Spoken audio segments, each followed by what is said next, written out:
They talked less and ruled more. The most powerful men in history didn't raise their voices. They raised their standards and let silence do the talking, while others react. The Stoic observes, while others explain. The Stoic waits. Because silence isn't weakness, it's strategy. In this video, you'll discover 3 dangerous ways silence becomes your greatest weapon. How the Stoics used it to win influence, command, respect, and stay unshakable under fire. Watch till the end. The third strategy will change how you handle every conflict from now on. Drop a comment below. When was silence your strongest move? Part 1. Silence blocks manipulation and forces truth. Out. You ever notice how uncomfortable silence makes people? They fidget, they over-explain, they fill the air with noise, trying to escape that quiet tension. But the Stoics, they leaned into it. Marcus Aurelius, Seneca, Epictetus, they all understood something most people still don't. Silence isn't absence. It's pressure, it's clarity, and when used right, it becomes a weapon of precision. Because when you stop talking, others start revealing their motives, their insecurities, their lies. Silence doesn't just block manipulation, it exposes. It forces people to show their cards. Think about it. In any negotiation or heated argument, the first person to speak usually loses power. They rush to justify, to defend, to appease. The Stoic holds the pause.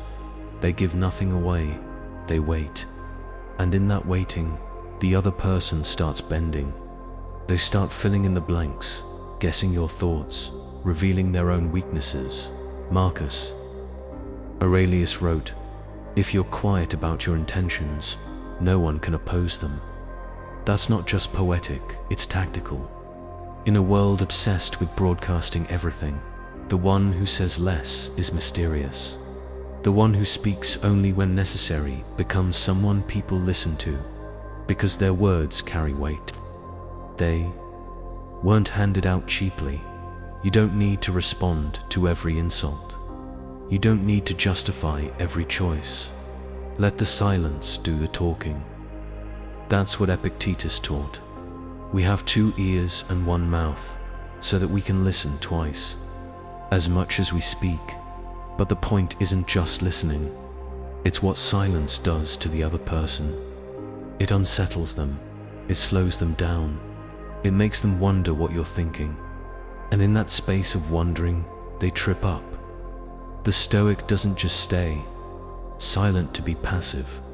It's active restraint. It's not weakness. It's discipline. It's power under control. When someone tries to manipulate you with flattery, guilt, urgency, the fastest way to shut it down is to say nothing. Let their words echo awkwardly in the air. Let them realize they're trying too hard. Let them feel the discomfort of being seen through. In a world where everyone's shouting to be heard, silence makes you unmissable. When you pause, people lean in. When you speak less, your words carry more force. That's how the Stoics moved through the world. Not loud, not reactive, but absolutely in control. They knew silence was a kind of shield, and a mirror, and a scalpel. It protects, reflects, and cuts straight through the noise. So next time someone tries to pressure you, bait you, sell you, or shame you, don't react. Don't rush to fill the silence. Hold it, own it, let it work for you. That's how the Stoic wins, not with volume, but with presence. Part 2. The power of non-reaction. How Stoics control the room. There's a kind of power that doesn't need to shout, doesn't flinch, doesn't even blink. It's the power of non-reaction, and the Stoics mastered it. Picture this. Someone insults you, tries to humiliate you in front of others. Maybe it's a colleague, a stranger, even someone close. Your heart jumps. Your body wants to react, defend, argue, snap back. That's the animal in you. But the Stoic in you, he watches, he breathes, and he chooses not to play the game. That's the move. That's the power. The refusal to be pulled like a puppet by other people's drama. And it's rare, because most people are slaves to their emotions. If someone presses their buttons, they explode. If someone disrespects them, they spiral. That's not power. That's weakness disguised as pride. Real control, Stoic control, is when you choose your response or choose silence. You don't let the world dictate your mood. You don't give anyone the satisfaction of owning your attention. And when you do that, you become the most powerful person in the room. See, reacting is easy. Anyone can do that. But staying composed under pressure, that's real strength. That's why Marcus Aurelius, the most powerful man in the world at his time, wrote more about self-control than conquest. Because he knew, if you can't rule yourself, you'll never rule anything else. Non-reaction isn't about being cold. It's about being deliberate.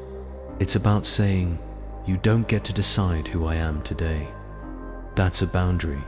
That's presence. When someone insults a Stoic, the Stoic doesn't explain or defend. Why? Because the insult says more about the other person than about you. And explaining yourself to someone committed to misunderstanding you, that's a trap. It drags you down to their level. Non-reaction is also strategy. When you don't respond immediately, you keep leverage. You observe, you wait. You let the other person reveal more than they meant to. They show their insecurities, their triggers, their motives. Meanwhile, you stay calm, clear, untouchable.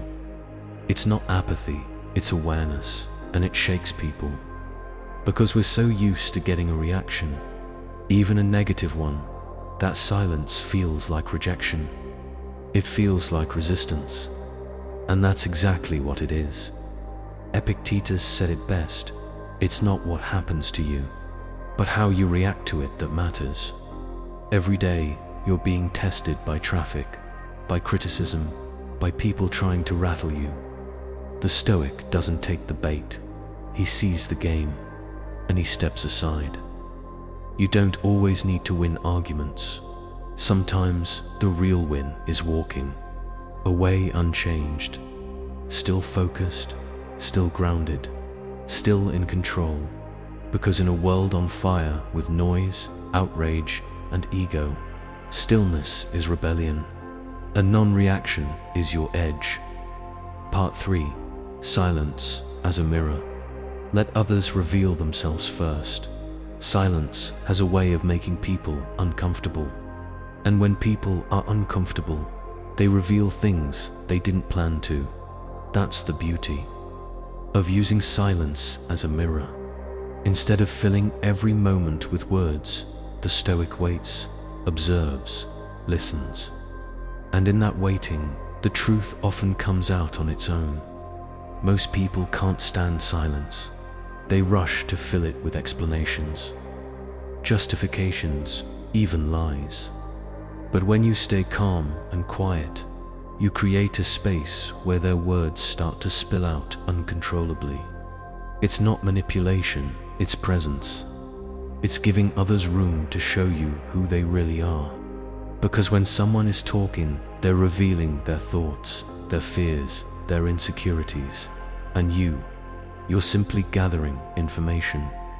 Staying unshaken. Marcus Aurelius once wrote that the best way to understand someone's character is to let them act without interference. Silence does exactly that. It gives people the stage to perform their true selves.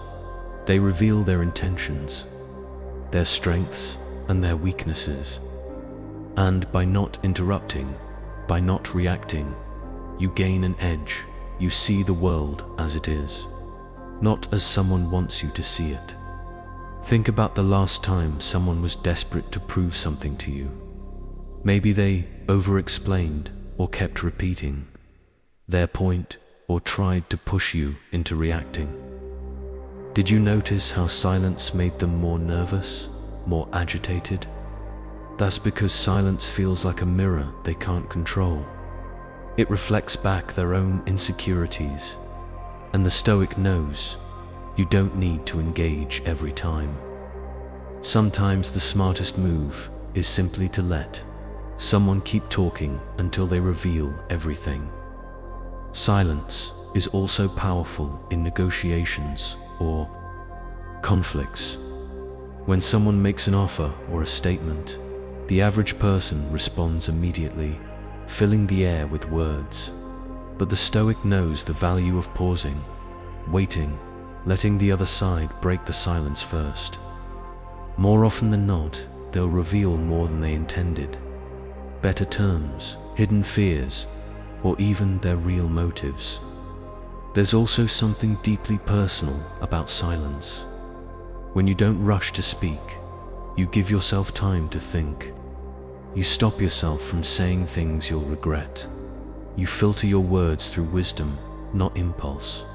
And in a world where everyone is screaming to be heard, the one who listens, truly listens, stands out as powerful, mysterious, and wise. But let's be clear, using silence as a mirror isn't about being cold or dismissive. It's about being intentional. It's about valuing observation over reaction, depth over noise. It's about recognizing that you don't need to prove anything to anyone.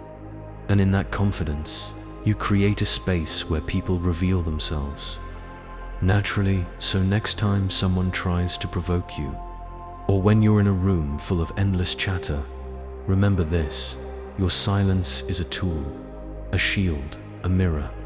Use it wisely, and you'll see more, know more, and control more, all without saying a single word.